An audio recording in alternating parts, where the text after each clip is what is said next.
Oh. Hello, welcome to the spoiler cast, the show where we talk about the movies so we don't care about spoiling them. My name is Tobias, and with me, as always, is my sister and trusty co-host, Rebecca. Bonjour. Bonjour. we were I don't Bonsoir. know. Yeah, exactly. We were saying wicked before the show started, so I don't know. That just continued on, but whatever. Happened. It happens. Yes, hello. This is kind of off the cuff, humor that you get here on the show. So if you like to laugh, if you like to have fun, hit subscribe, hit the like button, and all that stuff. And if you love us, which of course you do, you should check us out on patreon.com/don'tmakeascene for literally hundreds and hundreds of hours of exclusive fun stuff. Material. Exactly. Yes, today we're doing our last episode before the Christmas Spectaculars is happening. Yeah. Indeed. We're a little late on it because I actually didn't want to talk about it. But we didn't really have anything to talk about, and you wanted to talk about it, so I said if we don't find anything else, I'll force you to watch it, and then that's what happened. We didn't find anything else. Literally had to force me to watch it. So yeah, today we're talking about the fucking biggest movie of the year. It's Wicked. Woohoo! Whoa! Wicked. Yes, it's the musical based on the book, which is based on the old book, really.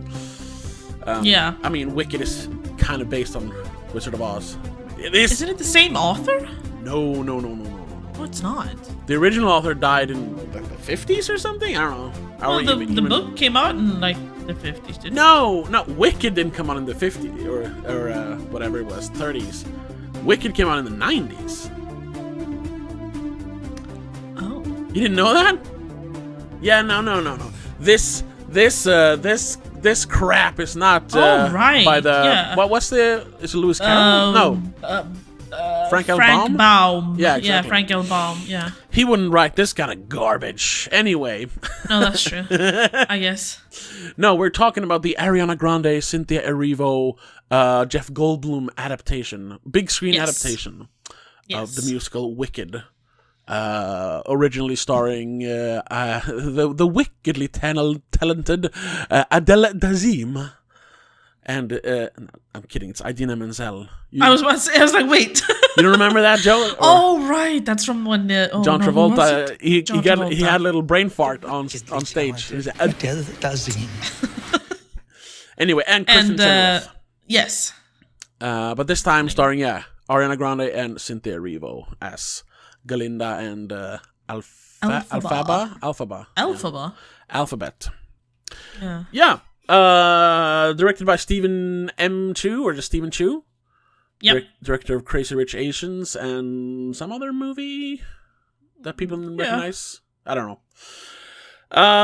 It's a 2-hour and 40-minute long musical. My literal hell. Which, to be honest, or whatever, it's almost exactly the same runtime as the musical, which is a good thing, meaning they did not cut anything out, really. Except, this is just like half of the movie, really, because this is part one. That's the thing. This is the musical. This is what is on stage. I don't know what part 2 is going to be about. Oh, okay. Well, yeah. Okay, so good. Then we can talk about that. I mean, I've seen Wicked. I saw it in London. Mm-hmm. I don't know, maybe 10, 15 years ago now. When you lived there? No, before that. When me and Mom visited, back in the days when we used to visit like once a year. Sure. Yeah. We watched Wicked, and I don't remember it ending any different than this. Okay, yeah, we're not gonna. Well, I mean, we could spoil the ending. It's an old story, but we won't do that. Really, we'll wait for the spoilers. There are details that I don't remember being on stage, but it's just possible that I forgot them. So, all right. Well, let's get into it then, and let's discuss Wicked Part 1. Apparently, yeah. What did you think of Wicked, the movie? The movie. Yeah. I thought it was all right. it had similar good vibes as the musical and the songs in general. I am partial because I do like the musical. I like the soundtrack. I like musicals in general, but at least more than I do. Yeah, not all of them, but Wicked is a really good one. Okay. Like, there's no denying that, and especially the original cast and their singing is fantastic. Okay. Defying Gravity is iconic. You can't. I'll say this: I'd never heard it before. I didn't know anything about Wicked other than it's the origin story of the Wicked Witch of the West, yes. West, yeah. The green lady. How have you never heard "Defying Gravity" by Idina Menzel, or how are you? Because I don't like musicals. We've talked about this before. So even if there's a super popular musical, especially if it's not a movie, if you have to watch it on stage, like no, I don't. I actively avoid them. It's been in so many other movies. It's mentioned so many other times. It's in TV shows and shit, and people sing it alone. What, like Glee? I don't watch that either. That's true. Glee is one of them. No, I think I heard the song Justifying Gravity before I even saw the musical, before I ever even saw it anywhere. I think it just popped up on my YouTube at one point. All right. But that is also because maybe I have more of musical stuff on my YouTube algorithm. Exactly. So. I don't really have any musical stuff on my... Whatever. I have music stuff, but not musical. Sure, but not musical. By the way, Rika, could you change your light to pink instead? I thought I have so much pink in the background. That's true. That's true. Because I could. The way the background is, I'm on the green side because I have a green shirt, and you're on the pink side. Yes, now it's even more pink. Yeah, perfect. Now it's aesthetically pleasing. You make it even more pink. Yeah, which if I'm gonna give this movie anything is that it's very pretty. Oh yeah, definitely, it's very pretty. I like that a lot of it was like real sets. Extended by CGI, like that. Yeah, definitely. No, but in general, it's a like the story. Sure, I like the story. It's a classic story. I do kind of feel like this was not a worthy adaptation, though. Really? Yes. Okay. It has a few things that bother me, and I don't know. It might also be some of the marketing around it that is just bothering me. We'll talk more about the marketing. The strange marketing of this movie. Yeah. But in general, I kind of liked it. It was pretty good. If I could see the musical in theater instead, like on stage, I would do that preferably, but this is a good alternative. Okay. How about you? What did you think? Well... I'm not gonna say it's the worst movie of the year. No, but God no. I really didn't like it at all. And I mean, once again, like we talked about last time or on the TV podcast, it's just where we talked about how even when a TV show like we recently talked about Dune Prophecy, even when it's well made, like that is, it's a well made show. It's just not my thing. The format is not my thing. And here, I don't like musicals. So like, well, it's so well made, but I don't enjoy it. Like as soon as there's this musical number, you just go, ugh. Yeah.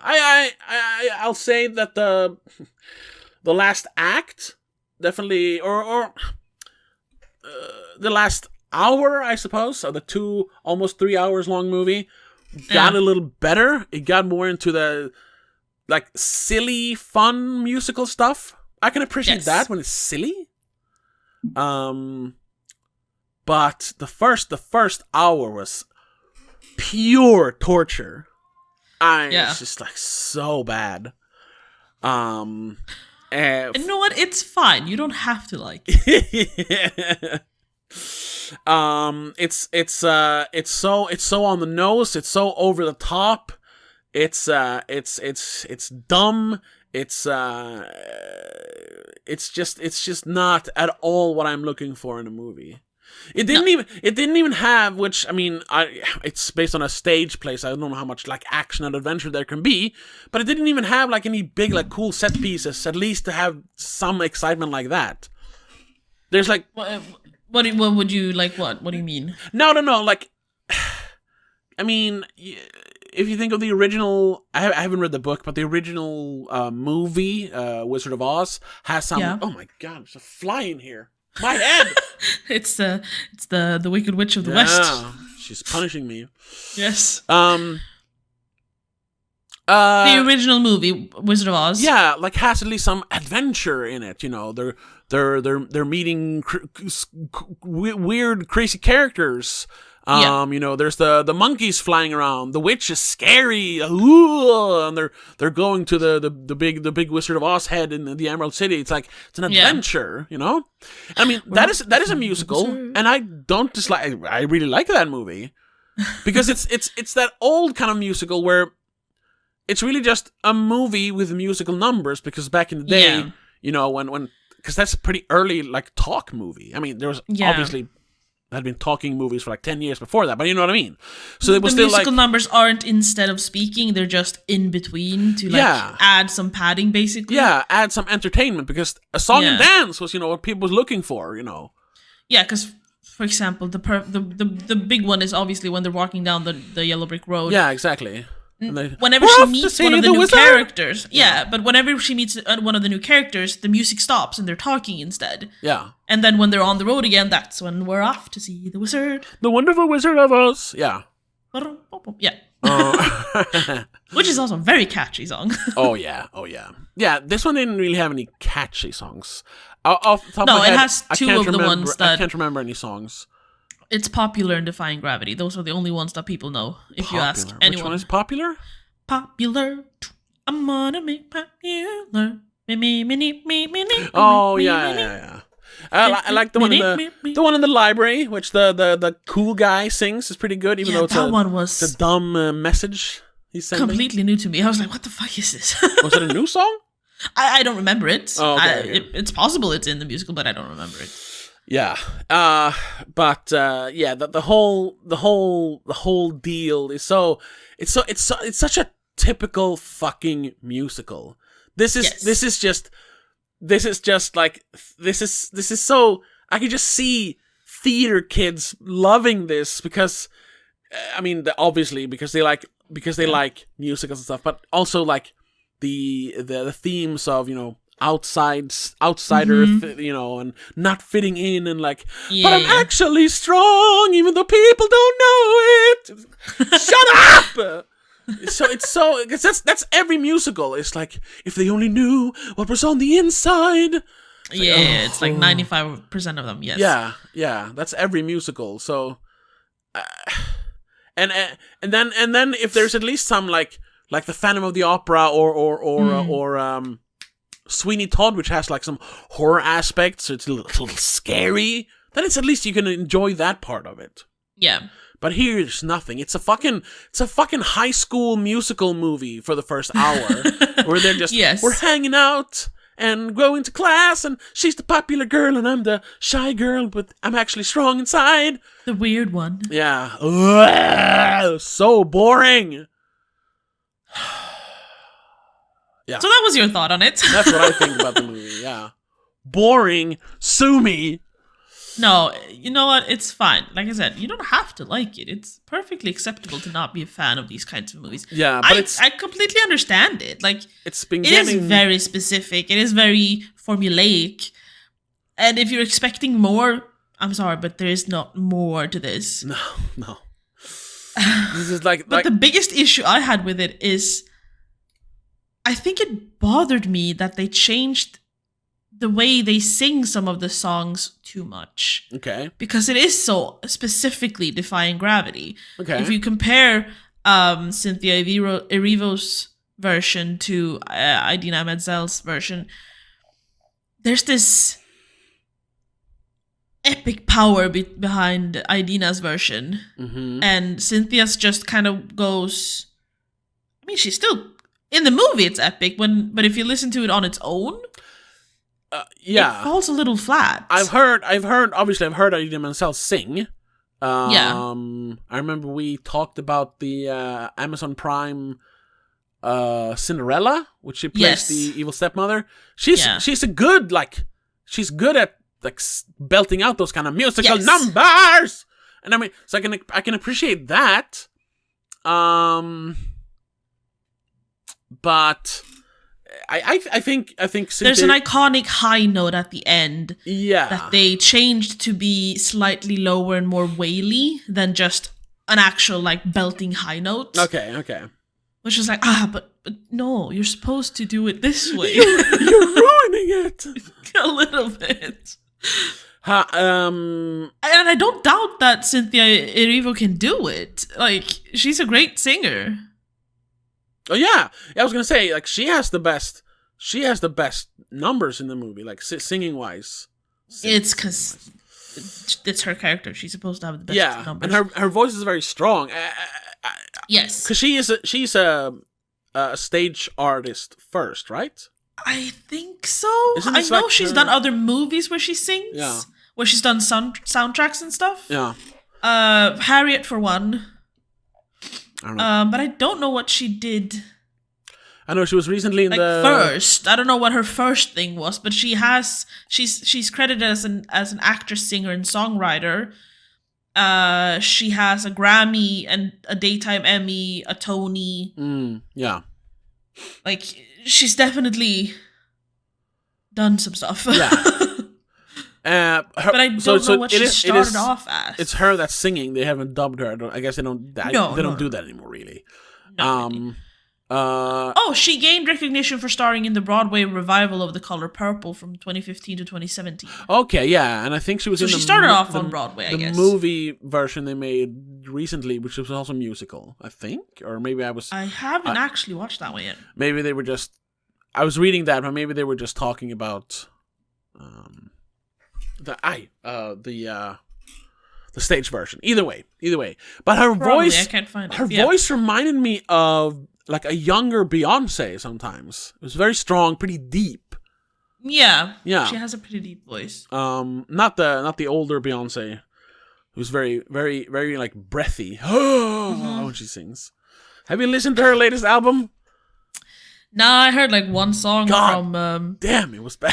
the Texas Hold'em or whatever it was called. Yeah, her quote unquote country album, like this. Yeah, I heard like one song from that, which is kind of catchy, but beyond that, I don't know. This is not country.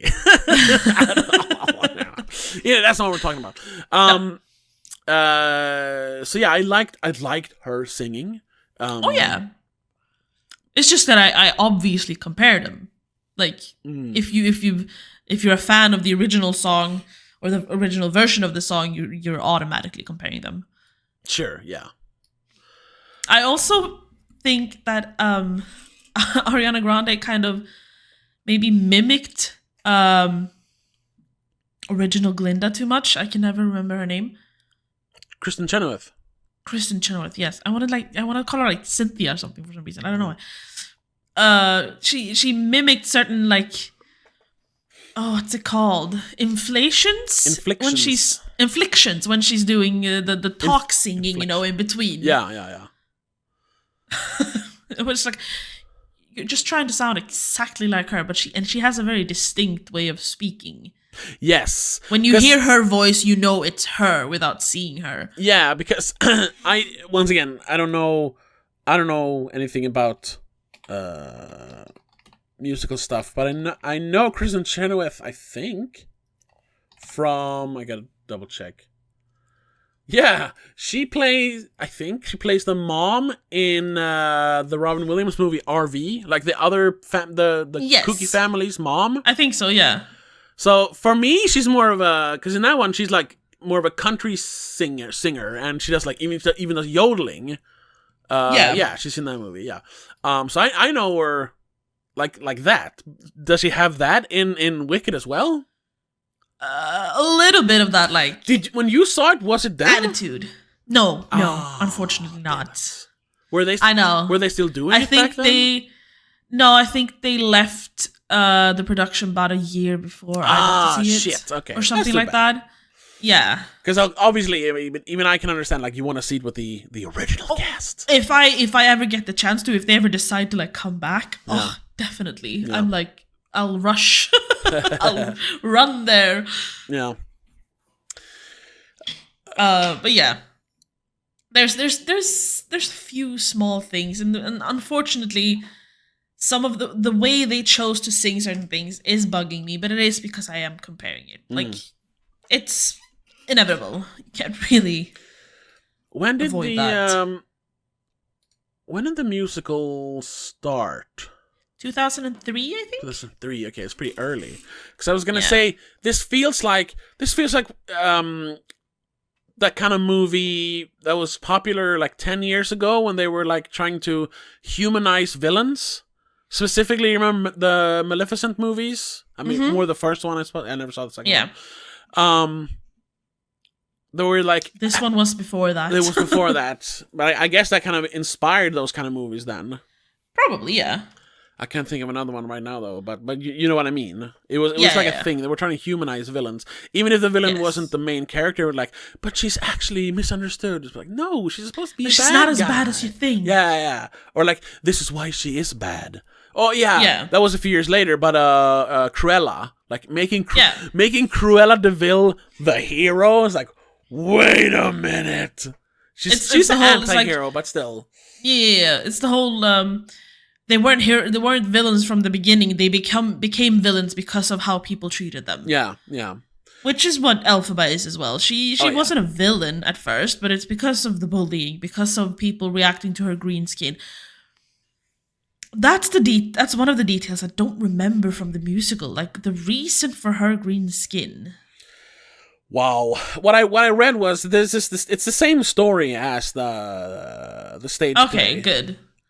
Which just immediately threw me off. Not that she's like a bad character, but that her origin story, so to speak, is this is like the first 5 minutes of the movie. So I'll spoil it. Is that her mom is just a fucking flusy philanderer drunkard who has sex with any man she can whenever her husband leaves the house. And you know that's how Elphaba is born. She just cucks her husband, and they're trying to paint the dad as a bad guy. And it's like, dude, he had to raise this. First of all, this green bastard. For some reason, like literally like tainted baby. Like it's literally like, see, this is a product of infidelity. And they never explain why, because they don't have time. That's not important. They don't explain why she's just a fucking bitch. Well, why they don't? Do you know what you don't understand? That's what they should have explained, like to make it, because they never paint the mom in like a bad way after that. No, Elphaba is like, especially not since she dies giving birth to the sister. Yeah. No, it's just I have this memory of my mom, which is her fucking boost flask. It's just, what the fuck? See, this is the thing. I had a vague memory, but I was like, I don't remember if I've made this up or if this is from the musical. But according to Screen Rant, in the Broadway musical, Elphaba's skin is believed to be green because of the green elixir that Elphaba's mother drinks. Okay. She has an affair with a man, later revealed to be the Wizard of Oz. Well, that's not in the movie. Who gave her the green elixir when Elphaba was conceived. Guess you're saving that for part 2 then. Yes, I'm thinking that, because we never get to see the man properly. And, you know, him bringing that green little bottle and everything being green, and he loves green. that would make sense in how this movie ends. That is like setting something up. Yes. And I had like I know there's something about that, but am I making it up? Or have I actually experienced it somewhere? Like read it somewhere, seen it somewhere. But then I'm surprised now, because this has gotten great reviews to start. It has a 73 on Metacritic, which is really good. Yes. Like you know, like classics are the only movies that gets like higher than a 70, basically. Yeah. Like any new movie that gets a 70 or higher, you know that's like, oh my god, this is a masterpiece. Because everyone seems to agree that it's great. And I'm like, this got a 70? What, or 73 even? What the fuck? A lot of people are probably partial just because they're but it's the musical. It's like the musical. We're just gonna give it a good score because it's like the musical. You can't really do that though. No, that's I read some of the blurbs. That seems to be it. Like it's so fun and exciting, and all the songs are great. Yeah. But then, since they've removed those things and saving them for part 2, nobody seems like annoyed at the fact that it's a very cynical cash grab to like, we're gonna drag it out in 2 parts. But the thing is, I still don't understand what part 2 is gonna be about. Well, it's gonna be well, I don't know how long have we been talking about this. Can we get into the ending? It's 25 minutes. Have we properly talked about this? There's not much to say. It's bad. It feels, you know what it feels like? I haven't read anything about that, but it feels like a lot of stuff in the first hour, the just high school drama stuff. Yeah. Feels like it was like added in later, like reshoots or something. Because when Glinda and Alpha becomes friends, all of a sudden, we'll talk about that. Yeah. The camera work gets more like kinetic. There's more movement in the camera work. And before that, it's a lot of not like flat, but it feels more like we have to shoot this stuff, so let's just film it. So I'm wondering, did they like halfway through realize like if we're gonna make this into 2 parts, if we want to make more money off of this, we gotta add some stuff. I know they extended the musical numbers and stuff like that. Yeah, like adding some more talking in between and stuff like that. I know. I just think that as much as that the Shiz set was fantastic, sure, it also looked kind of boring. Yeah, I think that might be the main issue. That is why it looks so flat, because it's all very contained and all super well lit. So it almost no, I don't want to say, but almost a little flat looking. Yes, you know, and I think that's why the movie itself feels a little bit less interesting in the first half. Yeah. Because most of it takes place within those walls. And I mean, the courtyard is beige stone. That's it. Yeah. The hallways are brown. There's one classroom. Yeah. I mean... And one bedroom, one dorm room. We don't get to see anything else. Yeah. So it feels very contained, which... in a way is just like the musical, obviously, because on stage you're limited. Yeah, of course. But this is a movie. They're not on stage now. Yeah. It's unlimited. Yeah. Which is in the song, Unlimited. Yeah. Like, come on, work with it. You have the opportunity here. Just go for it. Really, yeah, exactly. But no, they decided to like, no, we're gonna stick true to the action musical. Like, yes, but no. You could have at least, I don't know, moved some scenes or just made it look more interesting. It even has on Letterboxd, it has a 4.1. That is so high. Holy do we even dare shit. to look at like the reviews? The user reviews? But kind of funny. David Ehrlich, who is like a proper like film critic, who he always like writes like.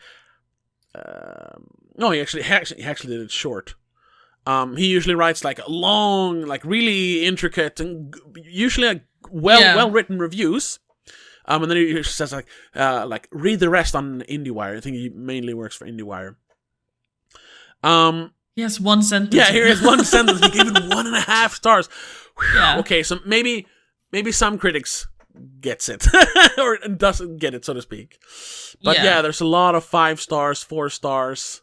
But I think though a lot of the really high scores are from fans of the musical. Like this has a built-in audience.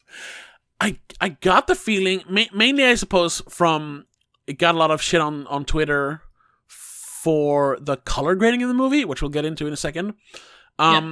So my initial like reaction to the movie or what I read was that like, okay, people don't like it. Whew, basically. And everyone like being weirded out by the press junket, the interviews with Cynthia Erivo and Ariana Grande. Yeah, so I was like, oh, this movie's gonna crash and burn. Part 2, huh? Yikes! But no, it's just come out. It's already it's already gotten its production budget back. Yeah. But of course, there's more money involved in, And I mean, it's only been out for like a week. Exactly. So this is probably going to do pretty damn well. Or it's gonna. Maybe it like drops off like a stone after. I don't know. No, I think it's gonna be fine for the first like few weeks. I don't know if the second part is gonna have the same hype. I don't know. I don't know why it even decided on making this. You know what? Let's get into that. You had a comment on the second part. I did. But you didn't want to spoil things. Oh, I forgot it. It wasn't specifically about the second part. No, but just because why this needs to be so long. We'll get to that. Yeah. Okay. Let's talk more spoiler stuff. If you don't know the story, if you want to go in fresh, turn it off here. Yeah, and come back. Yeah, you give it a what? 3 out of 5, 3.5. 3. Yeah. I landed on a 1.5. I was gonna give it a 1, but then I do enjoy a good song. I thought the sets were cool. But the rest, no, not my thing, and way too long. Way too long. Usually when they adapt a musical to film, it's shortened. Like we mentioned, Sweeney Todd. When we watched a Swedish version of it many years ago, it's like 2.5, 3 hours long. Well, the movie is like 1:50. So this being longer, it's just like, what the hell? Anyway, so from now on, spoilers, especially like the ending and talking about what's gonna happen in the second part. So you've been warned. Spoilers. Now. No, I don't have anything. There's no one dies in this either. Unfortunately. When they kidnap the